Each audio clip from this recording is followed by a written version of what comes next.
நீங்கள்லாம் வெளிநாட்டிலேருந்து வந்திருக்கிறீங்க, அதனால் வந்து நீங்கள் சேம் பதவியாக இருக்குன்னா இருந்தாலும் உங்களுக்கு சம்பளம் குறைவு. அது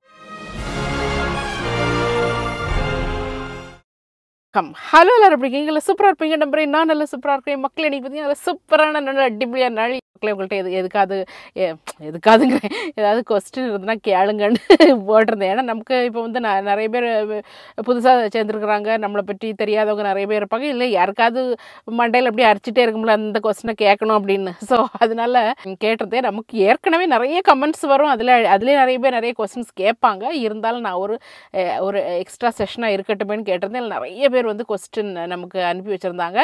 அது மட்டும் இல்லாமல் வந்து தனிப்பட்ட முறையிலேயே நிறைய பேர் அனுப்பி வச்சுருந்தாங்க. இந்த வீடியோ வந்து 2 பார்ட்டாக போடுறதுக்கு நாங்கள் டிசைட் பண்ணோம். போன வீடியோவில் நீங்கள் ஃபஸ்ட் பார்ட் பார்த்தீங்க, இந்த வீடியோவில் செகண்ட் பார்ட் பார்க்கலாம்.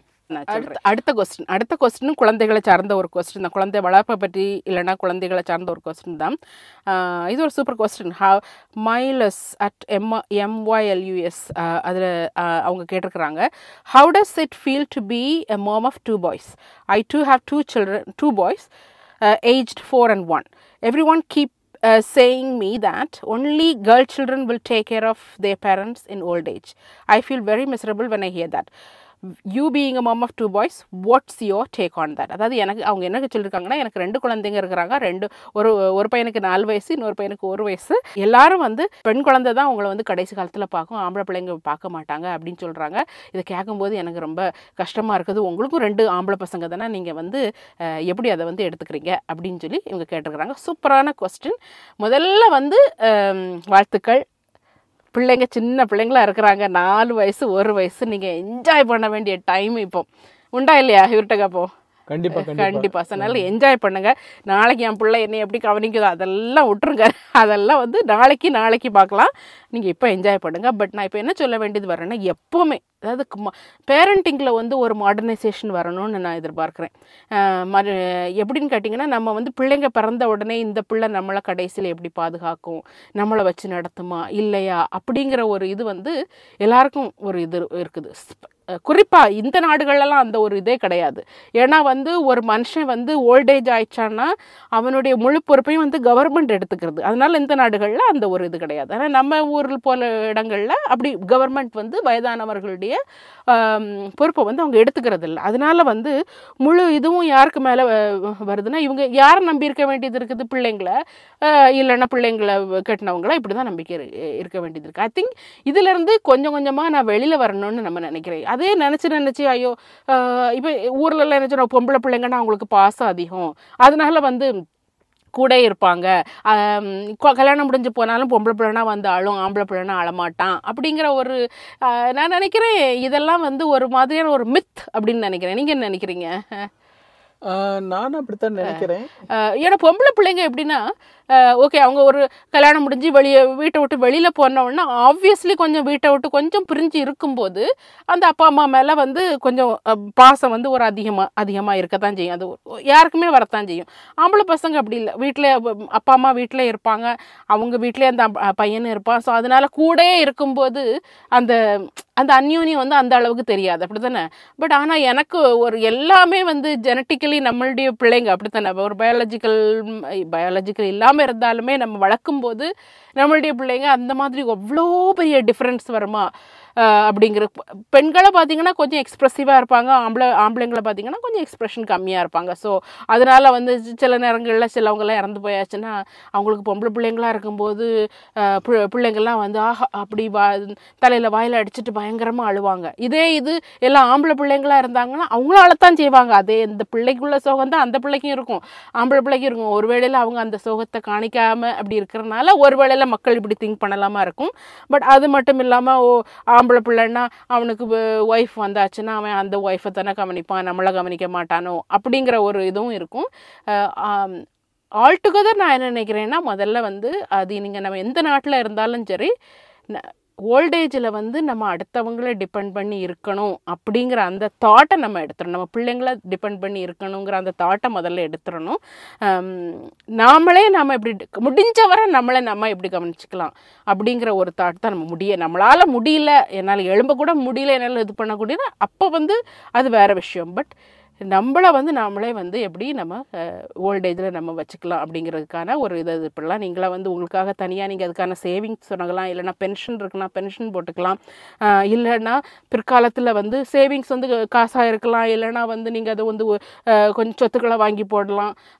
ஆனால் ஒன்று மட்டும் பண்ணக்கூடாது, வந்து இந்த வந்து நேரத்தே பிள்ளைகளுக்கு எல்லாத்தையும் எழுதி வச்சுட்டு தன்னுடைய பேரில் ஒன்றுமே இல்லாமல் பிறகு எல்லா பிள்ளைங்களையும் ஐயோ என் பிள்ளைங்களுக்காக நான் எழுதி வச்சேன் இப்போ எனக்கு ஒன்றுமே இல்லையான்னு யாரையாவது அண்டி நிற்கக்கூடிய அந்த நிலை மட்டும் யாருக்குமே வரக்கூடாது.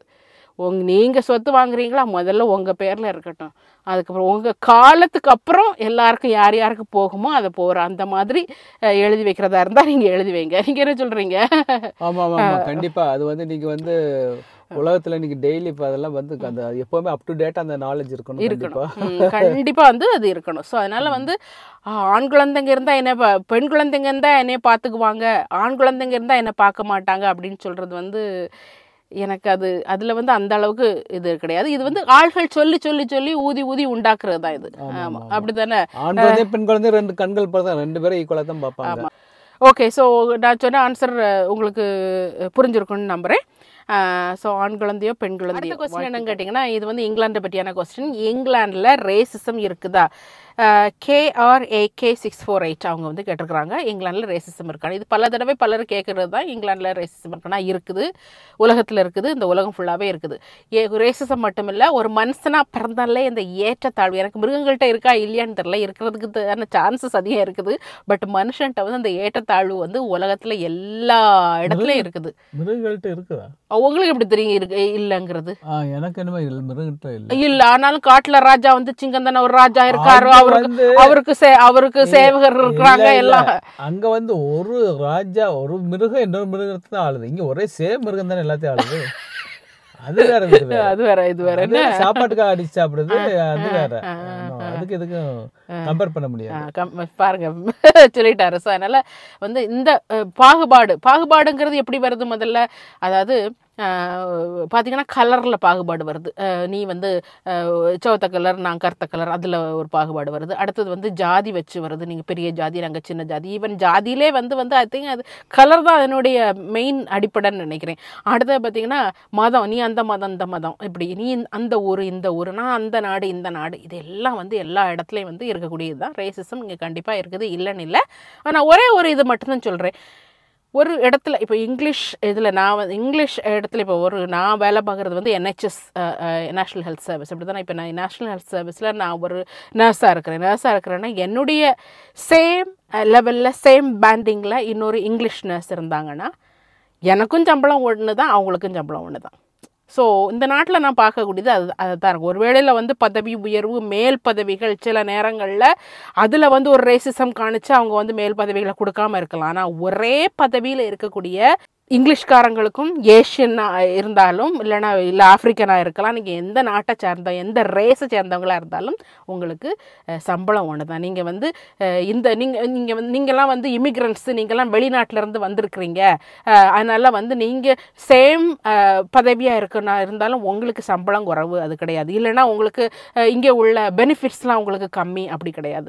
அவங்களுக்கு என்ன பெனிஃபிட்ஸ்லாம் கிடைக்குதோ அதே தான் இவங்களுக்கும், அவங்களுக்கு என்ன அரசு சலுகைகள்லாம் இருக்குதோ அதே தான் இவங்களுக்கும். ஸோ அந்த வகையில் எனக்கு இந்த நாட்டை வந்து ரொம்ப ரொம்ப பிடிக்கும். அந்த வகையில் இப்போ சில நேரம் நீங்கள் மிடில் ஈஸ்ட் கண்ட்ரிஸ்க்கெலாம் போய் பார்த்தீங்கன்னா அங்கே வந்து எக்ஸ்பர்ட்ஸ் ஃப்ரம் யூஎஸ்ஏலேருந்து போகக்கூடிய இல்லைன்னா யூகேலேருந்து போகக்கூடிய வெள்ளைக்காரங்களுக்கெல்லாம் அவங்களுக்கெல்லாம் சம்பளம் கூடுதல். ஆனால் அதே பதவியில் இந்தியாவிலேருந்து ஒருத்தங்களை அவங்க இது பண்ணியிருப்பாங்கன்னு வைங்க, வேலை செய்வாங்க, அவங்களுக்கு வந்து சம்பளம் கம்மி. கேட்குறது நாங்கள் உங்களுக்கு இந்தியன் மணியை இது பண்ணி தான் நாங்கள் இது உங்களுக்கு சம்பளம் கொடுக்குறோம் அப்படின்னு சொல்லுவாங்க. பட் இங்கே அந்த மாதிரிப்பட்ட இதுவே கிடையாது. ரேசிசம்லாம் சொல்கிறோம். இந்தியாவில் வந்து சோனியா காந்தி வந்து பிரைம் மினிஸ்டர் ஆக முடியாது, ஆனால் இங்கிலாண்டில் வந்து ரிஷி சுனாக் வந்து பிரைம் மினிஸ்டர் ஆகிட்டார். ஸோ என்னதான் ரேசிசம் இருந்தாலும் இங்கே வந்து நல்ல மாதிரியான ஒரு இது தான் இருக்குது. ரேசிசம் இருக்குது இல்லைன்னா இதில் ஜஸ்ட் இதுதான் வந்து இதில் உள்ள டிஃப்ரென்ஸ். ஓகே, அடுத்த கொஸ்டின் என்னுடைய பாய்ஸை பற்றியானது. ஜெய ரிஷி கஜாயா. ஓகே, அவங்க கேட்டுருக்குறாங்க, உங்கள் பசங்க தமிழ் பேசினா பிடிக்குமா இல்லை இங்கிலீஷில் பேசினா பிடிக்குமா சொல்லுங்கக்கா. கடினமான ஒரு கொஸ்டின் தான். கடினம்னு சொல்ல முடியாது, பட் இருந்தாலும் அவங்க தமிழ் பேசினா பிடிங்க. ஏன்னு கேட்டிங்கன்னா ரொம்ப ஒரு பயபக்தியோடு பேசுவாங்க தமிழில் பேசும்போது. அவங்களுக்கு வந்து ஒரு பயம், அதாவது நம்ம பேசுகிற பாஷை வந்து அடுத்தவங்களுக்கு புரியணும், அது இல்லாமல் தப்பு இல்லாமல் பேசணுங்கிறதுல கொஞ்சம் சிரத்தை எடுத்துக்குவாங்க. இங்கிலீஷ்னு சொல்லும்போது அந்த சிரத்தை அந்த அளவுக்கு இருக்காது, ஏன்னா அது அவங்களுக்கு கம்ஃபர்டபுளாக வரக்கூடிய ஒரு லாங்குவேஜ். அப்படி தானே இப்போ தமிழ் எடுத்துக்கிட்டிங்கன்னா வீட்டில் இருக்கக்கூடிய ஒரு நாளையில் எத்தனை மணி நேரம் வீட்டில் இருக்கிறாங்களோ அத்தனை மணி நேரம் தான் அவங்க தமிழ் பேசுவாங்க. அதுவும் வந்து அவங்க 2 பேர்த்துக்குள்ள அண்ணன் தம்பிக்குள்ளே பேசும்போது அவங்க இங்கிலீஷில் தான் மோஸ்ட்லி கன்வர்ஸ் பண்ணுவாங்க. இப்போ எங்கள் கூட பேசும்போதும் மோஸ்ட்லி அவங்க இங்கிலீஷில் தான் கன்வர்ஸ் பண்ணுவாங்க. அதனால் நாங்கள் தமிழில் தான் அவங்களுக்கு பதில் கொடுப்போம். ஸோ அவங்களுக்கு வந்து தமிழில் பேசக்கூடிய அந்த சான்சஸ் வந்து ரொம்ப ரொம்ப ரொம்ப கம்மி. அதனால் வந்து அவங்க தமிழில் பேசும்போது அதை கேட்குறதுக்கு நல்ல ஒரு சந்தோஷமாக இருக்கும். தமிழில் பேசுகிறாங்களே அப்படிங்கிற சந்தோஷம் ஒரு இடத்துல. இன்னொரு இதுன்னா அது அவங்க எடுத்துக்கக்கூடிய முயற்சி, அந்த தமிழை வந்து கரெக்டாக பேசணுமே அவங்க எடுத்துக்கக்கூடிய முயற்சி. இது கரெக்டாக அந்த நான் சொல்கிற மெசேஜ் கன்வே ஆகணுமே, அந்த மொழிக்கு எந்த ஒரு இது வந்துடக்கூடாதுங்கிறதுக்கு அது வந்து அவங்க ரொம்ப முயற்சி எடுப்பாங்க. ஸோ அதனால தான் சில நேரம் நீங்கள் வந்து இந்த வீடியோவில் சில நேரம் தமிழில் பேசும்போது ரொம்ப ரேராக தான் கேட்டிருப்பீங்க. அவன் தமிழில் பேசாதது காரணமே அதான். ஐயோ நான் சொல்லக்கூடிய வார்த்தை வந்துன்னு நீங்கள் அழகாக சொல்கிறீங்க, அது நாங்கள் வண்டுன்னு நான் சொல்ல போகிறேன், அது வந்து மாற்றி கேட்டுரும், அது வந்து அந்த மொழிக்கு நம்ம செய்யக்கூடிய ஒரு இது கிடையாது. இது இங்கிலீஷை வந்து தப்பாக பேசும்போது அது எவ்வளவு குறையாக காணப்படுது. அதனால் தமிழ் அப்படி தப்பாக பேசிடக்கூடாதுங்கிற அந்த ஒரு இது உண்டு. இவங்களுக்கு மட்டும் இல்லை, பொதுவாக இங்கே உள்ள சில்ட்ரனுக்கு எல்லாமே அப்படி தான் இருக்கும். ஸோ அது தமிழில் பேசுகிறது எனக்கு கேட்குறதுக்கு ரொம்ப பிடிக்கும். இங்கிலீஷ் அவங்களுக்கு வரக்கூடிய இது தானே, லாங்குவேஜ் தானே. ஸோ அதனால் அது பெரிய இது இல்லை. அடுத்த கொஸ்டின். ஏ மக்களே, இந்த கொஸ்டின் வந்து சூப்பரான கொஸ்டின். இஷா ஜோஸ் ஹென்னா அப்படிங்கிற கேட்டிருக்காங்க. நீங்கள் நல்லவங்களா கெட்டவங்களா அப்படின்னு கேட்டிருக்காங்க. அந்த கொஸ்டின் என்கிட்ட கேட்கணும், அக்கா நல்லவங்களா கெட்டவங்களான்னு. அக்காட்ட கேட்டேங்க, அக்காவே சொல்லட்டும். நான் நல்லவனுக்கு நல்லவன், கெட்டவனுக்கு கெட்டவன் மக்களே. அதுதான் பாலிசி. கேட்டிங்களா? யாருமே உலகத்தில் 100% நல்லவங்களாகவும் இருக்க முடியாது, 100% கெட்டவங்களாகவும் இருக்க முடியாது. ஆனால் எதுக்காக நல்லவங்களா இருக்காங்க, எதுக்காக கெட்டவங்களா இருக்காங்க அப்படிங்கிறத விஷயம். சரி, நான் நல்லவளா கெட்டவளா நீங்களே சொல்லுங்கள். கூட இருக்கிறீங்க, எல்லாருக்கும் எல்லாரையும் பற்றி தெரியணும்னு அவசியம் இல்லை, பட் இருந்தாலும் சொல்லுங்கள். நீ நல்லவனுக்கு நல்லவன், கெட்டவனுக்கு என்ன சொன்னேன்? அதாவது என்னுடைய கலர் வந்து ஒருத்தங்களை பொறுத்து மாறுபடும். கேட்டிங்களா? ஸோ அதனால தான் ரொம்ப சூப்பரான கொஸ்டின். ஆனால் ஓகே, ஆனால் எல்லாரும் அப்படி தான் இருப்பாங்க. நல்ல ஒட்டுமொத்த ஜனத்தொகையும் பார்த்தீங்கன்னா நீங்கள் ஆளுங்க அவங்க நல்லவங்களுக்கு நல்லவங்களா இருப்பாங்க, கெட்டவங்களுக்கு அது சாதாரணம் தானே. நம்ம வந்து சில பேர்லாம் வந்து நம்ம குறையா சொல்லுவோம், இவன் வந்து பச்சைவந்தி மாறிட்டான்னு. அப்படிலாம் இல்லை. எல்லாமே வந்து உலகத்தில் பார்த்தேன்னு சொன்னால் அப்பப்போ அவங்க தகுதிக்கு ஏற்ற அப்படி தான் மாறிட்டே போவேன். சாதாரண அப்பவே இருப்போம், போவான் ரோட்டில் ஒருத்தர் இடிச்சாலும் கட்டாத்தில் பேசிட்டு போவான். அது ஆமா, அது இல்லை பாப்பா அவள் அப்பாவியா இருப்பான், முகங்கள் எப்படி மாறும். ஆபீஸர்கிட்ட போனா அப்படி குனிஞ்சு நெனிஞ்சிருப்பான், அப்படியே ரோட்ல வரும்போது ஒரு வித்தியாசமா இருக்கு, பிள்ளைகிட்ட ஒரு இதா இருக்கும். அது மனிதனுடைய இயல்பு. ஆனா எப்பவுமே அதுல ஒரு நியாயமா இருக்கிறது பாத்துக்கணும், கொஞ்சம் நியாயமா இருக்கணும். ஓகே, சும்மா எல்லாத்துக்கும் எப்பவுமே கெட்டவங்களாவும் இருக்க முடியாது, எப்போவுமே நல்லவங்களா இருக்கவங்க இருக்கலாம், நான் கிடையாது. கேட்டிங்களா? ஓகே, வந்து ஒரு சூப்பரான ஒரு ஃபேமிலி கொஸ்டின் தான். நம்ம எல்லாருமே இப்போ வந்து நினச்சி பார்க்க வேண்டியது ஒன்று தான். ஜெனி ஜெஸ்ஸி அவங்க கேட்டிருக்கிறாங்க, how to handle financial stability அப்படிங்கிற ஒரு கொஸ்டினை கேட்டிருக்கிறாங்க. அதாவது எப்படி வந்து ஃபைனான்ஸ் தமிழில் என்ன, பொருளாதார ஸ்டெபிலிட்டினா தமிழில் என்ன சொல்லுங்க? நிதியை எப்படி வந்து மேனேஜ் பண்ணுறது, நிதியை எப்படி மேனேஜ், நம்ம வீட்டில் சாதாரண காசை எப்படி மேனேஜ் பண்ணுறது அப்படின்னு கேட்டிருக்கிறாங்க. ஸோ எப்போவுமே நான் என்னுடைய பாலிசி என்னடான்னா, 1000 ரூபாய் நம்ம ஏர்ன் பண்ணாலும் சரி, 1 லட்சம் ரூபாய் ஏர்ன் பண்ணாலும் சரி, 10 லட்ச ரூபாய் ஏர்ன் பண்ணாலும் சரி, நம்மளுடைய சேலரி வந்ததுமே, இல்லைனா வீட்டுக்கு ஒரு வருமானம் வந்ததுமே அந்த வருமானத்தில் ஒரு சின்ன தொகையாவது முதல்ல ஒரு சேவிங்ஸில் போட்டுறணும். அதுக்கப்புறம் தான் நம்ம வந்து செலவுகளை இது பண்ணணும். இந்த எல்லா செலவும் முடிஞ்ச பிறகு நான் கடைசியில் கொண்டு ஒரு சேவிங்கில் போடுறேங்கிறது வந்து அது வந்து அந்த பழக்கம் வந்து நமக்கு எப்போவுமே வந்து அது சரி வராது. சேவிங்ஸும் ஒரு செலவு மாதிரி தான் வச்சுருக்கணும். அது கட்டாய செலவுன்னு வீடுகளில் இருக்கும் இல்லையா, அரிசி வாங்குறது கட்டாயம், பருப்பு வாங்குறது கட்டாயம், எண்ணெய் வாங்குறது கட்டாயம். அதே மாதிரி சேமிக்கிறது கட்டாயம். அது வந்து கொஞ்சமாக இருக்கலாம், இல்லைனா கூடுதலாக இருக்கலாம். நானும் சேமிச்சுட்டு தான் இருக்கேன் எனக்கு வரக்கூடிய வருமானத்தில் ஆனாலும் வந்து பார்த்திங்கன்னா எனக்கு வரக்கூடிய வருமானத்தில் எனக்கு நீங்கள் சொல்கிற மாதிரி எனக்கு சேவ் பண்ண முடியல. அப்படி சேவ் பண்ணிட்டேன்னா எனக்கு வீட்டில் ஒழுங்காக சாப்பாடு கூட நாங்கள் ஒழுங்காக வச்சு சாப்பிட முடியாது அப்படின்னு ஒரு கொஸ்டின் நீங்கள் சொல்லலாம். சொன்னால் உங்களுடைய வருமானம் உங்களுக்கு போதலை பத்தலைன்னு அர்த்தம். அப்போ அடுத்தது என்ன பண்ணணும்? வருமானத்தை கூட்டுற வழியை பார்க்கணும். ஓகே, நமக்கு வந்து ஒரு வேலையில் இருந்துட்டால் ஒரே வேலையில் இருக்கணும்னு இல்லை, அந்த வேலையை விட்டு வேறு வேலைக்கு போகிற இதை பார்க்கலாம். இல்லைனா ஒரு வேலைக்கு பதிலாக 2 வேலை பண்ணலாம், 3 வேலை பண்ணலாம். ஆளுங்க வந்து இன்னைக்கு கையில் கொஞ்சம் காசோடு இருக்கிறாங்க, ஒரு வீட்டை வாங்குறான், ஒரு மனையை வாங்குறான், ஒரு பிள்ளைக்கு நல்ல கல்யாணத்தை முடிக்கிறான்னா சும்மாலாம் இல்லை, தலையீழ நிற்கிறாங்க இன்றைக்கி ஆளுங்க. உலகத்தில் ஒட்டுமொத்த இடத்துலையும் இப்படி தான், இந்தியாவில் தமிழ்நாட்டில் மட்டும் இல்லை, இங்கெல்லாம் பார்க்கணும் எல்லா இடங்கள்லையும் அப்படி தான். ஒரு வேலைக்கு 2 வேலை பண்ணுங்க, உண்டா இல்லையா? ஆமாம், ராத்திரி அதாவது காலையில் ஷிஃப்ட் முடிச்சுட்டு ராத்திரி ஷிஃப்ட் போடுறாங்க, ராத்திரி ஷிஃப்ட் முடிச்சதும் காலைக்கு போடுறாங்க. ஒரு ஆளே 4 வேலை பார்க்குறாங்க. அதே போல் பிஸ்னஸ்லாம் பண்ணுறவங்க பிஸ்னஸில் எப்போவுமே பணம் கொளிச்சிட்டே இருக்காது. லோவாக போயிட்டா 1க்கு 4 பல வேலை 2 மணி நேரம் 3 மணி நேரம் 4 மணி நேரம் தான் தூக்கக்கூடிய ஆட்கள் பர்சனலா அடிபட்ட மாதிரி அவ்வளவு சொல்லிட்டு இருக்காரு.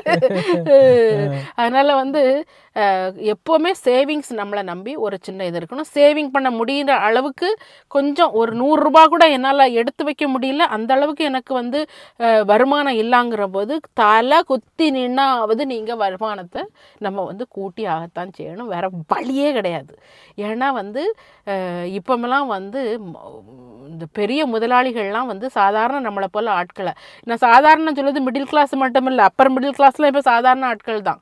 ஓகே, பெரிய இடத்துல இருக்கிறவங்களுக்கு தான் கொஞ்சம் வந்து இந்த காசுனால கொஞ்சம் டிஸ்டர்ப் ஆகாமல் இருக்காங்க. மீது எல்லாருமே வந்து ஓரளவுக்கு, நான் வந்து ஊரில் இருக்கிறோம், நாங்கள் 1.5 லட்சம் மாதம் சம்பளம் வாங்குகிறோம், 2.5 லட்சம் சம்பளம் வாங்குகிறோம். காணாது என் உங்களுக்கு. ஏன்னா நம்ம சம்பளம் கூட நம்மளுடைய லைஃப் ஸ்டைலும் கூட்டிக்கிட்டு இருக்கும். என்ன, நான் 2 லட்சம் சம்பளம் வாங்குறேன் வந்து சாதாரண ஓட்டு வீட்லேயும் குடிசை வீட்லையும் இருக்க மாட்டான். அப்போ அந்த வீட்டுக்கு தகுந்தாப்புல அதுக்கு நான் ஃபீஸை கொடுக்கணும். ஒன்றும் இல்லை, அண்ணாச்சியே வந்தப்போ நான் வாங்கின முதல் காரோட விலை 400 பவுண்டு. 400 பவுண்டு காரோட விலையே.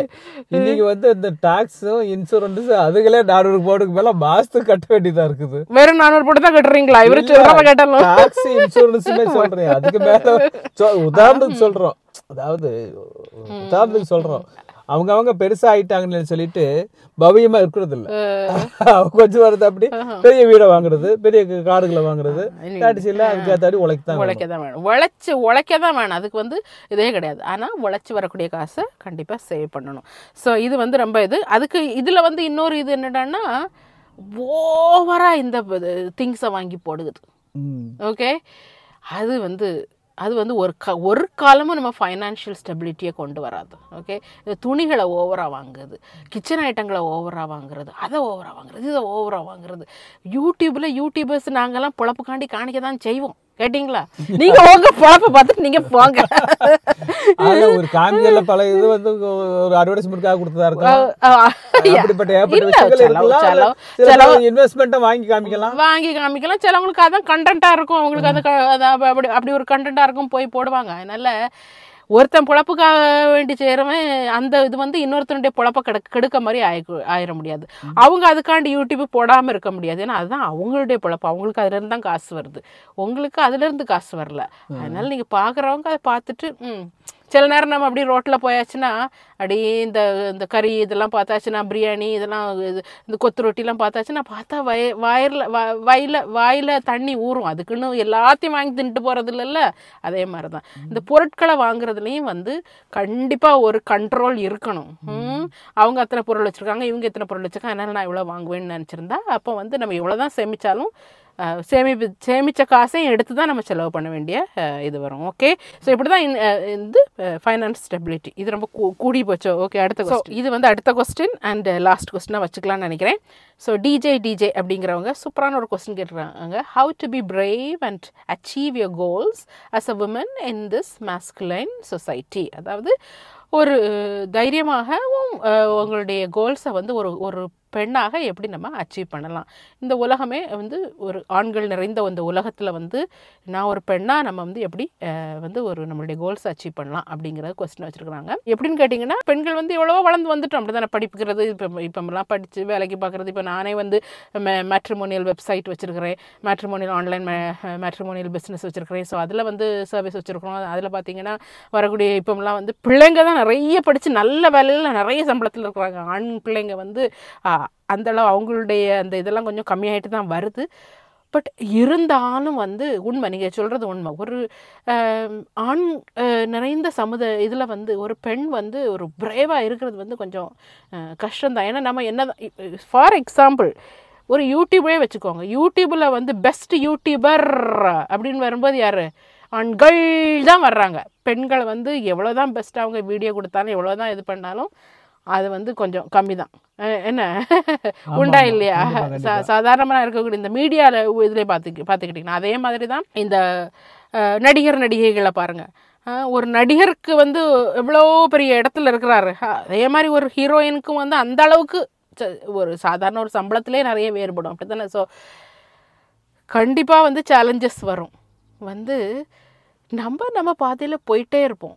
சேலஞ்சஸ் வரும்போது, அதாவது பொதுவாக அந்த மீடியா துறைகள்லாம் பார்க்கும்போது ரொம்ப ஒரு கஷ்டமான ஒரு இது என்னன்னு கேட்டிங்கன்னா, இப்போ ஆஸ் அ விமன் யூடியூபர், நான்லாம் யூடியூப் தொடங்கின காலகட்டத்தில் முதல்ல வந்து சாடுறது எப்படி சாடுவாங்கன்னா, நம்மளுடைய உறுப்புகளையும் அவயவங்களையும் வச்சு நம்மளை எப்படி வந்து அந்த செக்ஷுவலி அந்த ஒரு மாதிரி ஒரு வல்கராக கமெண்ட் போட்டு நம்மளை எப்படி கீழே கொண்டு வரலாம் அப்படிங்கிறதுல தான் இந்த ஆண் உலகம் கொஞ்சம் இதாக இருக்குது. நான் எல்லா ஆண்களையும் தவி செய்யல, ஒரு குறிப்பிட்ட ஒரு சில ஆண்கள் தான் இப்படி பண்ணுவாங்க. இந்த ஒரு சில ஆண்கள்னாலேயே வந்து ஒட்டுமொத்த ஆண்குலத்துக்கே வந்து ஒரு வெக்கக்கேடு தான். உண்டா இல்லையா? ஆணாக இருக்கிற நீங்கள் கேட்டுட்டு இருக்கிறீங்க. ஆமாம், கண்டிப்பாக அது வந்து வன்மையாக கண்டிக்க வேண்டியது. அது அவங்கள எல்லாம் ரொம்ப கவர்மெண்ட்டே ஆக்ஷன் எடுக்கணும். கவர்மெண்ட்டும் வந்து கடைசியில் போய் பார்த்தா கவர்மெண்ட் ஆண்கள் இருக்கனால அவங்களும் அவ்வளோ இதாக எடுக்கணும். அவங்களும் அவ்வளோ இதாக கண்டிப்பாக எடுக்கணும். வந்து அதனால போல்டு நம்ம என்னைக்கும் இது இந்த மாதிரி ஆணுன்னு இல்லை, நம்ம உள்ள பெண்களே நம்மளை வந்து கீழே இது பண்ணுவாங்க. பட் பிரேவுங்கிறது வந்து நம்மளுடைய மனசில் இருந்து வரக்கூடியது. கேட்டிங்களா? தைரியங்கிறது வந்து அவங்க சொல்லி இவங்க சொல்லி வரக்கூடாது, மனசில் தைரியமாக இருக்கணும். ஒரு எப்போவுமே வந்து அந்த ஒரு நம்பிக்கையை விட்டுறக்கூடாது. ஆண்கள் இருப்பாங்க, ஆண்கள் இல்லைன்னா ஆண்களுக்கு நிகராக வேறு ஏதாவது ஒரு இனம் வரும். எந்த இனங்கள் வந்துக்கிட்டே இருந்தாலும் நம்ம வந்து தைரியமாக இருக்கணும்.